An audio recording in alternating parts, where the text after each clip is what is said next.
Hello everyone, high আমি Sneha, welcome to my new blog. কালকে রাত্রে একটা ছোট্ট রিলস পোস্ট করেছিলাম আর বলেছিলাম যে রেসিপিটা কী বলো তো। অনেকেই কিন্তু ঠিকঠাক বলেছো। চলো রেসিপিটা শেয়ার করা যাক।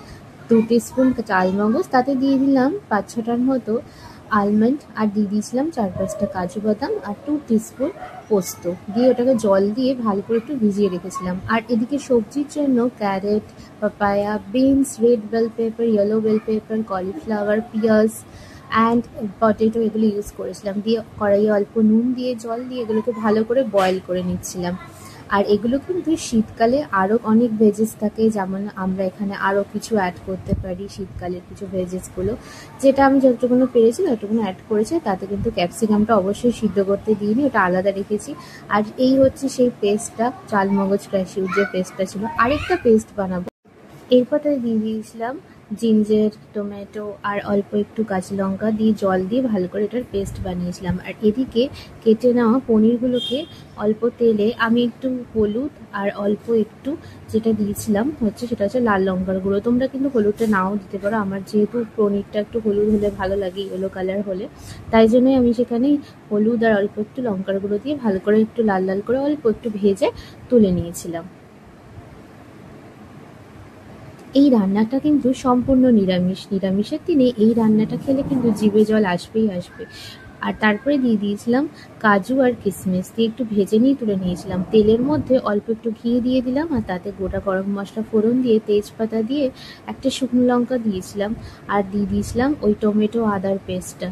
আমার একটু মিক্সিটা প্রবলেম করছিল করে পেস্টটা অতটা স্মুথ হয়নি, দেখতেই পাচ্ছ তোমরা। তাই জন্য যতটুকুনো হয়েছে ততটুকুনোই আমি পেস্ট করে এটা ভালো করে তেলের সাথে নেড়ে নিচ্ছিলাম। যতক্ষণ না এখান থেকে তেল বেরোবে, মশলা থেকে কাঁচা গন্ধটা না যাবে, ততক্ষণ কিন্তু নাড়িয়ে চাড়িয়ে এটাকে ভালো করে কিন্তু রান্নাটা করতে হবে।